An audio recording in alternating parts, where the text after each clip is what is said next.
to welcome you all here this afternoon. It is afternoon.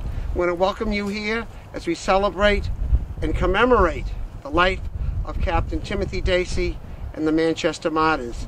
I'm not going to go into a lot of information because Bob will give that later. He gave it at church. I know all of you were there because I saw all of you. We want to thank you for coming. It's great that 25 years after the Shamrock Stone was dedicated, we're back here on the 150th anniversary. And I know all of you are looking forward to the 175th. The planning will begin on Monday morning for that. So anyways, we always got to think positive. So in other words, we'll go forward with that. Thank you again for coming. At this time, I'm going to present the chairman of the event, Jack Leahy, to say a few words. I just want to follow up on Billy's thank you. Thank you for participating last night. Thank you for participating today on this cold morning. When I first joined the Hibernians, there was a large picture of Captain Deasy, and I had no idea who he was. So people would come in and they'd say, well, who's that? And I'd say, Frankie Cummins' grandfather. Until Bobby finally straightened me out. Now I have a folder on Captain Deasy. So again, thank you for being here, and enjoy the rest of the day. Certainly, any organization is always proud to have with us many different people. At this time, I'm going to call upon Susan Fink, the president of the ladies, to come up and say a few words. We're very glad to partner with the ladies on many different events. President Fink. Thank you, Bill. On behalf of the ladies, I would again like to thank you all for participating. It's very important that we support each other in these events, and I'm very proud to say that I'm a Hibernian today. Thank you. This division has been blessed, as it was mentioned last night, with great leaders. And of course, that's continued right up to the present day. I just want to make the comment that from the state, we have our State Vice President Jack Leahy, the men, Margaret O'Connor from the Ladies State Board, and the past treasurer of the State Board, Frank O'Connor, the Men's State Board. There are many other people here from the division. We just want to acknowledge you and thank you for coming. This time I'm going to call upon Robert Bateman, a member of Division 8. His family has been a member of the division almost since its founding back in 1871. Bob? Thank you. Thank you.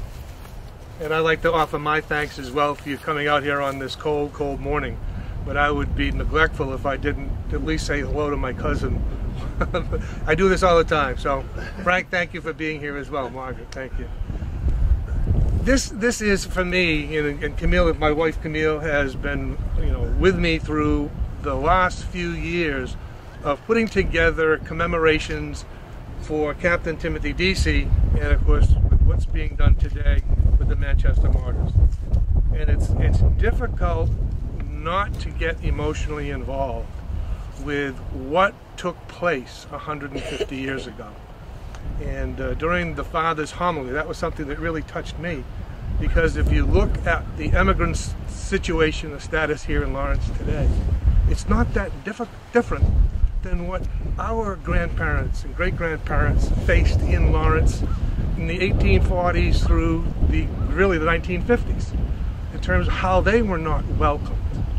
And there are many ethnic groups that have come up through the plains and have succeeded and moved on.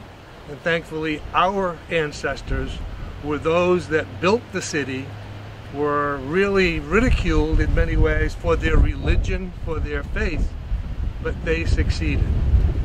As I said, I was in Cork within the last 10 days giving lectures on the Manchester Martyrs. And it's something for us to remember. During this time period, the Manchester Martyrs, the Fenians, the Irish Republican Brotherhood were abandoned by their own church. If you took the oath of a Fenian, you were summarily excommunicated. Allen, Larkin, and O'Brien were sworn Fenians. Their church gave up on them, but to their dying day, they did not give up their faith in God. They did not give up their faith in their brothers, and they did not give up the Fenian faith. And they went to their deaths as young, men.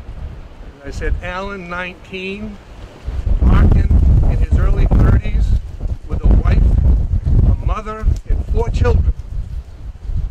And not to belabor this, but when the night before the execution took place, on November the 23rd, Michael Larkin was amazingly despondent because he knew the following morning that his execution was, what is going to happen to my family, my mother, my wife, my 4 children? In Manchester, England, being an Irishman was not easy, but at this point in time, it was terrible. And the afternoon before he was executed, a gentleman came to the prison, and a warder came to the cell and said to Father Gadd, Mr. Larkin has an approved visitor. And the gentleman was a Mr. McDonald, and he was the personal emissary for the Marquesa of Queensberry, who was a 46-year-old, very devout Catholic woman who had read of their plight in the press. And she sent her emissary with a letter for Mr. Larkin. And part of the letter said, that Father Gadd was reading, he said, Michael, you have nothing to worry about. He read the letter, and the Marquesa said, Mr. Larkin, fear not. For as long as I live, your family will be taken care of. And she did so for the next 37 years. But inside with that letter in that envelope, this is November of 1867, was a 100-pound note. Michael Larkin got down on his knees and said to Father Gadd, Father, now I can die like a man. And the 3 of them did the following morning. And I'll conclude with the prayer that I read at the Mass. As the 150th anniversary of the deaths of Alan Larkin and O'Brien takes place, let us pause to commemorate the 3 brave Fenian heroes, William Philip Allen, Michael Larkin, and Michael O'Brien, forever known in Irish history as the Manchester Martyrs. John chapter 15, verse 13. Greater love hath no man than this, that a man lay down his life for his friends. That they certainly did. God bless them. God bless Captain Timothy Deasy, and God bless you all for being here this fine morning. Thank you. Amen. Amen. Thank you, Bob. It may be a little brisk here today, but if I'm not mistaken, if memory serves me right, when we were here in 1992, it was a gray, overcast day. It certainly was. So it was rainy. I didn't get into that. So in other words, it could have been worse than today, the weather was. With that said, we want to begin on also, and just before we place the wreath on the grave, we want to say a prayer. Captain Deasy was a member of Division 8. He's a brother Hibernian. Just let's say an Our Father and a Hail Mary and a Glory be for all Hibernian brother and sisters, whether they be members of Division 8 or anywhere. Our Father, who art in heaven, hallowed be thy name. Thy kingdom come, thy will be done, on earth as it is in heaven. Give us this day our daily bread, and forgive us our trespasses, as we forgive those who trespass against us.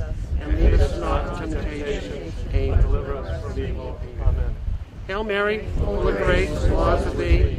Blessed art thou amongst women, and blessed is the fruit of thy womb, Jesus. Holy Mary, Mother of God, pray for us sinners, now and at the hour of our death. Amen. Glory be to the Father, and to the Son, and to the Holy Spirit, as it was in the beginning, now and shall be, world without end. Amen. Let the perpetual light shine upon them, and may their souls and all the souls of the mercy progress to peace. Amen.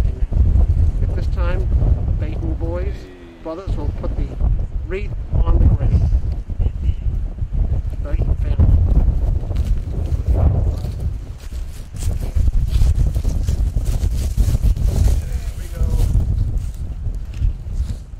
Of course, this is my eldest brother, Joe. My wife, Camille.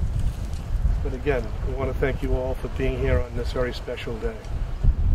I'd like to stress, we need to stress that he was 41 when he died.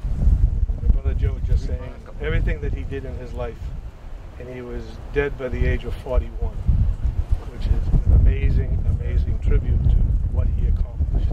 He literally gave his life to the freedom of Ireland. And 39 battles. So thank you again. We'll see you at the reception. We want to thank you all for coming.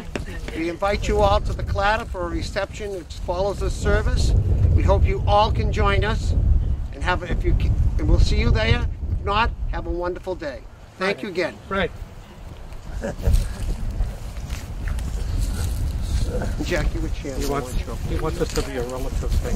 Go on his That's side. your relative. And then I'm going to have Bob. We'll take a picture of Frank and the two Bateman brothers. St. John's prep, you know. So. Oh, really? Yeah, he was with Dickie Arkin. Joe. Thank you. Billy and Frank, stay there if you would. And I want Maureen, if you'd get in. Camille, I'm sorry. That's an Irish name. And Jack, get in there. He was chairman. Why don't you all take a picture? We're going to send this one to the smart guy. I'm in the digest to know. Smart guy.